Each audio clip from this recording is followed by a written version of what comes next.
country has abundant natural resources and human resources. In the first 4 years of the country's independence, these resources remained largely untapped.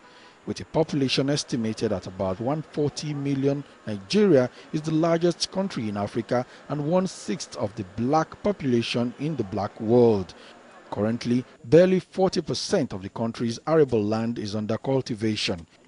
The United Nations, in a recent report, placed Nigeria as the 13th poorest nation in the world, with about 60% of the population living on less than $1 a day.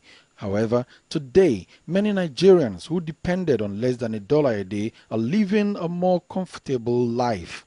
Although farming has long been practiced in Nigeria in the past decades, today's farmers say farming has never been encouraged in the country like it is in recent times. Daddy, mommy, Jonathan ní kẹ́ dìbò fún. Daddy, mommy, Goodluck ní ẹ dìbò fún. Daddy àmọ́ mi ò lọ́mọdé pẹ́ lágbà o. Ìlú Nàìjíríà yìí, ìlú Nàìjíríà wa, ìlú Nàìjíríà sẹ́ lọ́lá Ọlọ́run ó máa dà o. Jonathan ló lè ṣe, Goodluck ló lè ṣe, iná tí yóò sí, omi tí yóò yọ, gbogbo títí tó bàjẹ́ o, Jonathan á tún ṣe o. Jonathan ló lè ṣe, Goodluck ló lè ṣe o. Ilé ẹ̀kọ́ ọ̀fẹ́, ìwòsàn ọ̀fẹ́ o. Goodluck ló lè ṣe, Goodluck ló lè ṣe o. Everybody mo wí, Jonathan is the best. Goodluck is the best. Jonathan is the best. Goodluck is the best. Jonathan is the best. Jonathan is the best. Goodluck is the best. 21-year-old Mustafa of Iludu community is a hard-working and talented individual. Mustafa is a student at one of the state universities. About 2 years ago, Mustafa ended his schooling because he did not have the money to pay for his fees. Mustafa saw the light at the end of the tunnel when in 2008, his community, through the Millennium Development Goals, got funds to assist them set up businesses that would cater for their financial needs. It's a pride being here. At least you learn more than things you aim at learning. For instance, the aim of operating the machines, you can never do that without being in a company. And without the initiative, the company cannot stand on its own. And it's a pride to Nigeria having a private company producing groundnut oil. In 2008 came the savior of the people of Iludu community. With excellent supervision from the monitoring and evaluation team in Osun State, Iludu community was able to set up a groundnut oil producing company aimed at providing the unemployed youths with lucrative jobs. This has assisted me because when you work in a company, you will be on your own. You'll be able to think of one or two things to do with your money. When we were first given the assignment to look at how we spend the debt relief, one of the questions we asked ourselves was, what is it that we can do to ensure that Nigerians can keep track of what we do? It makes us to know where we need to brace up, and now where the contractors are performing. Because we cannot just sit down in the office, fold our hands, not knowing what is happening on the field. Whether the contractors that have been duly mobilized, whether they are making use of the money. It's helping us. Today in the Iludu community, the likes of Mustafa are enjoying and reaping the benefits from the best buy oil producing company, as they've come to call it, established with the funds provided by the Office of the Millennium Development Goals. We have many workers and we pay them as they request. And in our community, there are some way that we help people, and people also eat from our products, and every year we give them our products. The most important aspect of the monitoring and evaluation is, one, to make sure the projects are on site and that the projects are well executed, both in quality and in quantity, and that the money put in is realized. The overview of public expenditure monitoring and evaluation initiative was conducted in Nigeria by a team of multidisciplinary consulting firms working together with civil society organizations. This partnership has made it possible to conduct an effective and transparent assessment of the implementation and impact of various programs and initiatives of the federal government in particular, and the contributions of the economic and social lives of Nigerians, particularly those living in rural areas. The National Consultants and Civil Society Organization members in Osun State have since the start of the monitoring and evaluation framework kept an eye on all the various projects. Their focus is on delivering results that positively impact the citizens of their state. The consultants engage in continuous monitoring and evaluation process that ensure that feedback can be provided to various program interventions. The M&E framework we have with the consultants and civil society is not the only feedback we have. We also get feedback from governors, from the National Assembly in their oversight. And by and large, all of them have been sort of synonymous with what is said about the whole delivery business of projects in government. So that projects are late to be delivered, the quality of the projects is sometimes not good, they're not located in the right place, there's inadequate feedback or community involvement. And as we have gone through this, we have tried to improve the way that this is done. The Office of the Millennium Development Goals in Nigeria has for the past years had the needs of the poor citizens at heart and is working hand in hand with the monitoring and evaluation consultants from all the states to make sure that there is improvement in people's livelihood, focusing on program outcomes and not just activities. The greatest achievement of this office lies in our monitoring and evaluation, because before now, you discover that MDA also engage in monitoring and evaluation. But the difference in the DRG monitoring and evaluation is that we ensure through this instrument that our projects and programs are monitored. And on the spot, at the project sites, we gave a call to the contractors and told them, we're at your site, we expected to see these projects ongoing or completed, and they are not there. What is happening? So by the time we went back on a second monitoring visit, we saw all those projects, some already completed, some were ongoing. So it really helped to quicken action. The Office of the MDGs firmly believes that the M&E exercise has acted as a catalyst for the completion of the numerous MDGs projects in the country.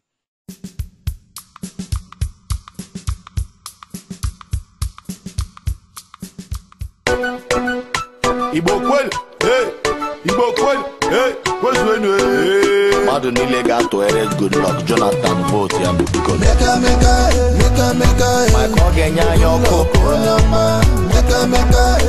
Meka, Ogenya kwa imiri. Ogenya kwa ilozo di mma na Nigeria. Nenya kwa mwaka nyono, nebe nile. Mr. Goodluck, imela iwoni isi anya chanya igene Nigeria umururu hendia okuna miri oruna uzo demma. Cause I am a very strong Nigerian. Goodluck Jonathan bu nwoke jikwa the plan. Cause in eme obi jim 2 shots omuna moto 1 vote bing. Mike Ogenya yoko. Ogenya kwa imiri. The community in Abia State are very hospitable. They gathered for a formal welcome the traditional way in the chief's palace and offered prayers. Foreign languages are not allowed here, but we made a request to the chief and he obliged us because of the excitement in the air. On behalf of Okulaga Faruku community and indeed the state government of Abia State, and all well-meaning people who have helped to make this project possible. With the way what I've seen, if they continue like this, before you know it, most communities in this country will feel the impact of the federal government and all the agencies that have been coming to Nigeria to assist. A long-awaited borehole project has been sited here by the MDG's office to serve the over 10,000 people here. Before this, all the people relied on water from this stream, a stream in a steep valley 650 meters deep. Out of curiosity, I asked it to be taken down the valley, We set off with the chief in the entourage with one of his assistants fully armed. The chief said the steep valley used to be a testing ground to know if a new bride would stay in the community or be rejected. So you mean as a child, you were coming here to fetch water? We run here. We run there. We run.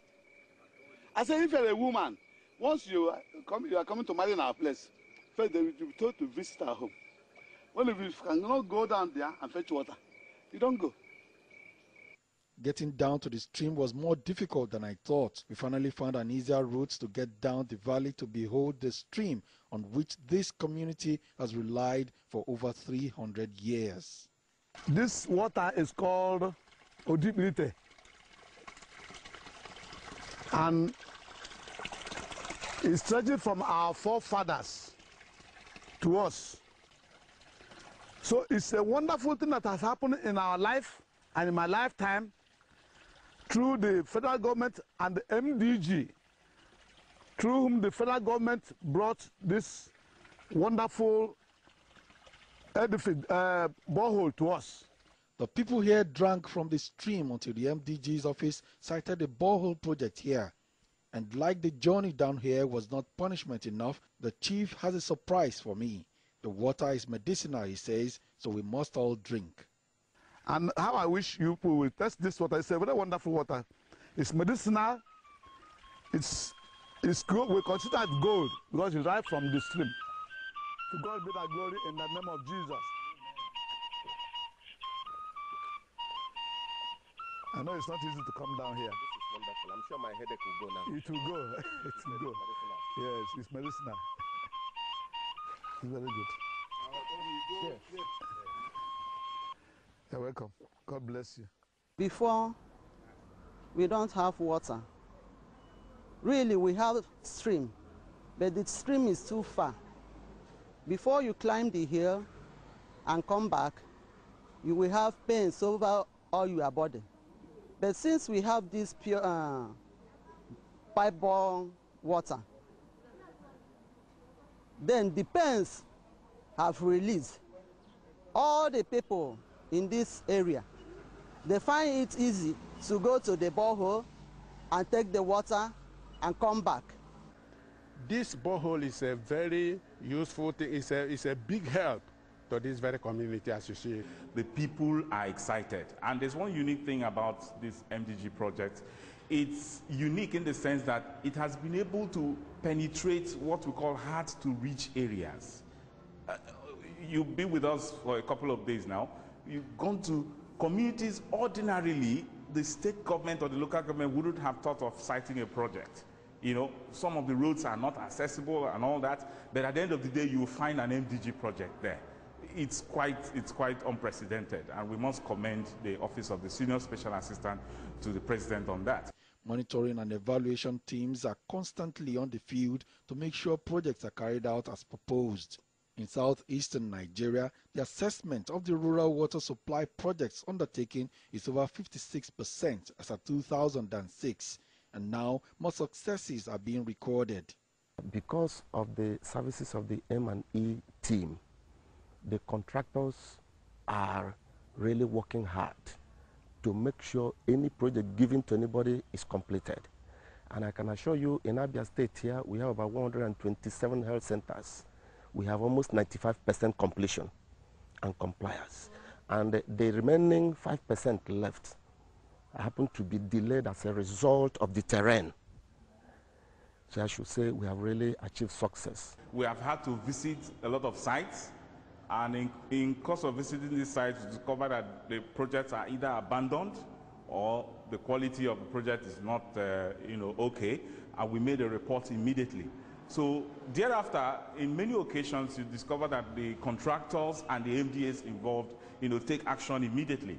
They kind of, swing into action in terms of ensuring that the projects are pursued. The idea is to have an independent team of monitors and evaluators that are not from the Office of the Senior Special Assistant to the President and not from the implementing agencies. And the independent teams will now produce independent reports directly to the Office of the President, and then that becomes the function on an annual basis. People are much more willing now to be monitored than they were before. Information is much more readily available. In the beginning, that was the big challenge. To give information to a third party to monitor you was a challenge with the ministry's